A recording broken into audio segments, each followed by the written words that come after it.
I will be presenting on behalf of Chris Kitani's lab, where we are mostly focused on multi-actor localization tracking and motion forecasting. But I guess in this talk, I will just focus on the detection and tracking part. We will extend to forecasting as we go in this project. Okay.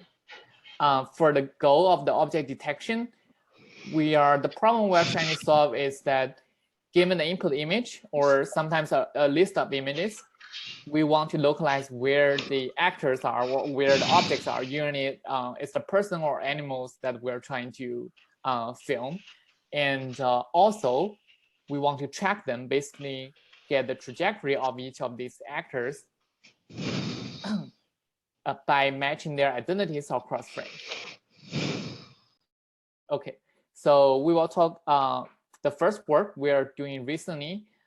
It is just submitted to ICRA this year. It's about joint object detection and multi-object tracking with graph neural networks. First, prior work can be mostly categorized into two categories. First, recent work mostly trying to do joint object detection and multi-object tracking. This is quite different from the traditional method where you have a detector and data association or identity matcher separately trained. For example, you can use a UNO and use a Kalman filter. But recently, more and more people get into this joint detection and multi-object tracking pipeline, where they found this joint optimization can improve the performance. And another line of work in recent years is the use of relation modeling by different techniques. One of the most popular one is using graph neural networks or GNNs, where they can define a graph. Each object or each actor in this graph is basically a node, and they can model the contextual feature via message passing.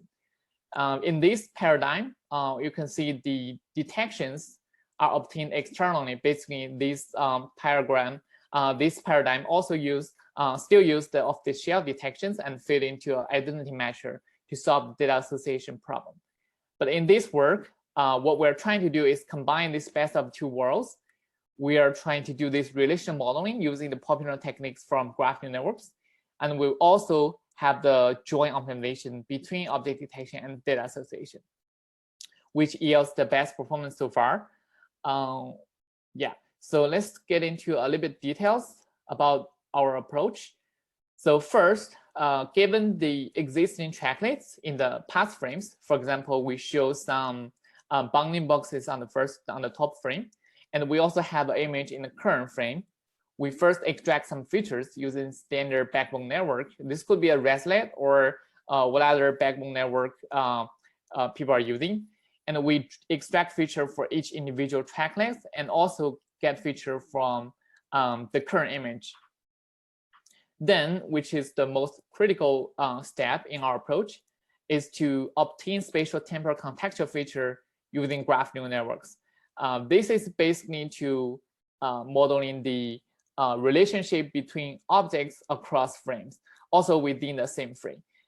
This is particularly useful if there are many objects that are co-occurring in the videos, where if you know location of some of the objects, you can use that information as pre-analogy and propagate into other frames. So this is why we call it spatial temporal interactions between objects. You can see the features after this interaction get kind of mixed because of this cross attention between objects. And then we do some standard object detection by regressing the object locations from the image pixels or from the anchor box defined in the image. And also, we have this identity matching branch where we extract a identity embedding feature for each object and try to match them across frames so that we can have a utility matrix and can get a final association between objects. This step can be done using the standard Hungarian algorithm or any other global optimization or bipartite matching algorithm. So one unique property of this pipeline is the joint optimization between detection and identity matching, as I just mentioned before.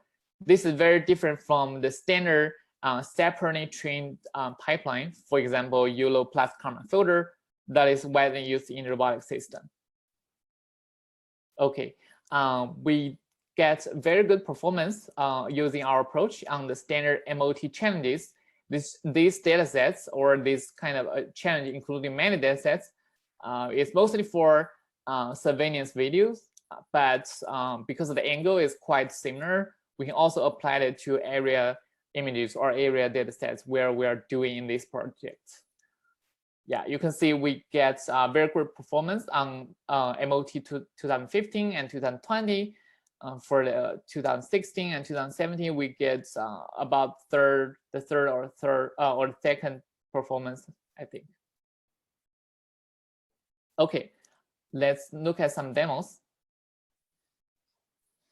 So first, we show some results on the MOT 20 dataset, which is the most challenging one.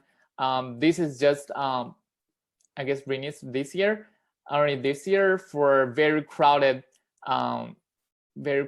scenarios. You can see there are hundreds of people in the scene, but our method can still track almost everyone. Although sometimes there will be identity switch or some missing tracklet at certain frames, but most of the persons we can track very well. And similarly, this is for another dataset, MOD 70. The number of persons a little bit smaller in these videos, but we can still do a very good job. This is a relatively easier dataset. And also MOT 15.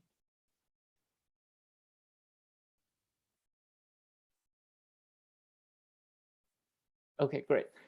And as I mentioned before, one of the critical module in our method is the use of graph neural networks to modeling spatial temporal interactions. So we want to verify if this module is useful for detection and tracking.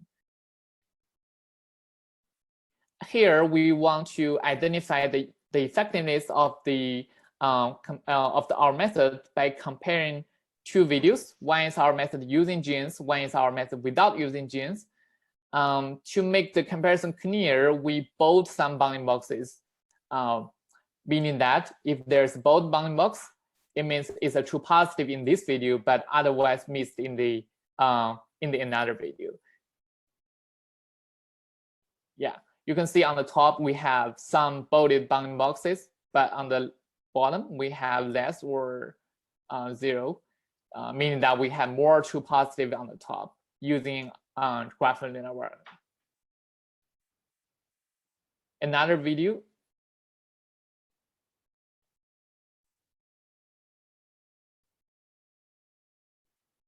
So you can see sometimes the people passing the other objects, including them, there will be a bold bounding box appearing, which shows that the occlusion sometimes is the problem, although it's not really a heavy occlusion here, but our method using graph neural network can recover some of them.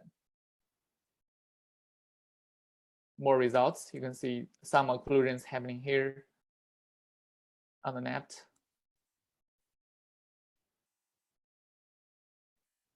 Okay, great. And we also compare with some other state-of-the-art approaches that are doing similar thing, but they don't have graph neural networks. So basically, you will observe more bold bounding boxes on the left video, which is from our method, in contrast to the right.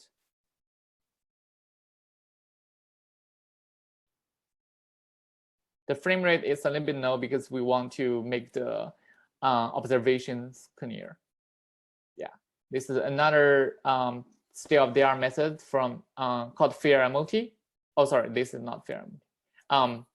The video that I just showed is fair MOT. This is from, I guess, University of Oxford, I forget, from Nora's group in this CVPR 2020.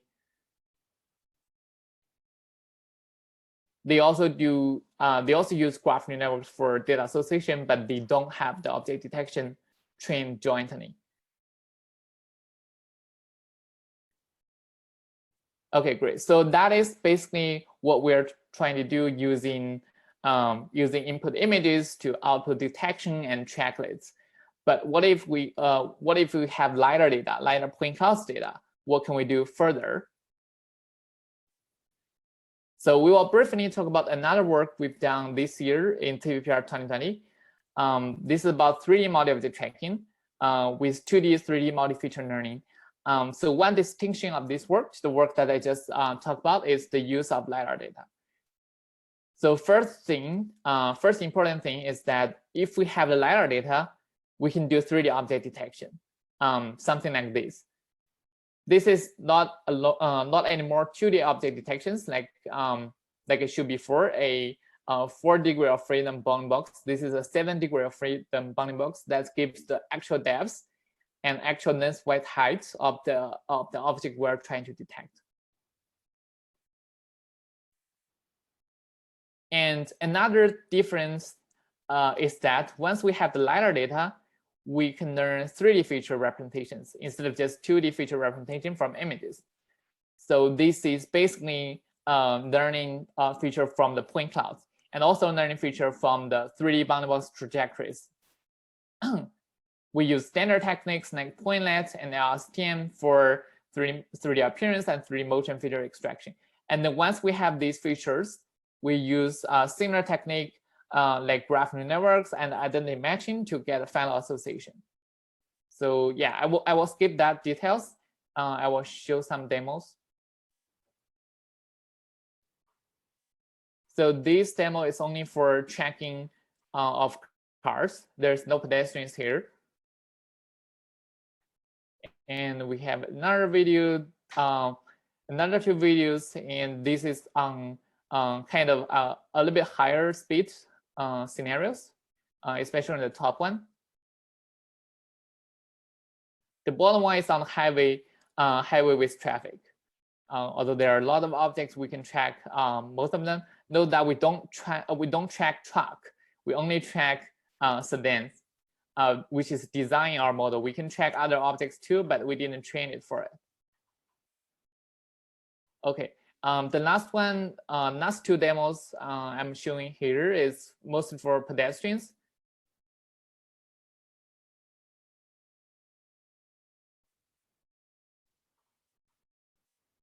So even though the 3D pedestrian detection is a bit harder than 3D vehicle detection, we can still do a pretty good job using our method. But this 3D multi-object tracking work is mostly based on front of view camera. A little bit different from the aerial camera we will be using in this project. We will extending this work to the scenario using aerial camera later. Yeah, I think that's it. Thank you.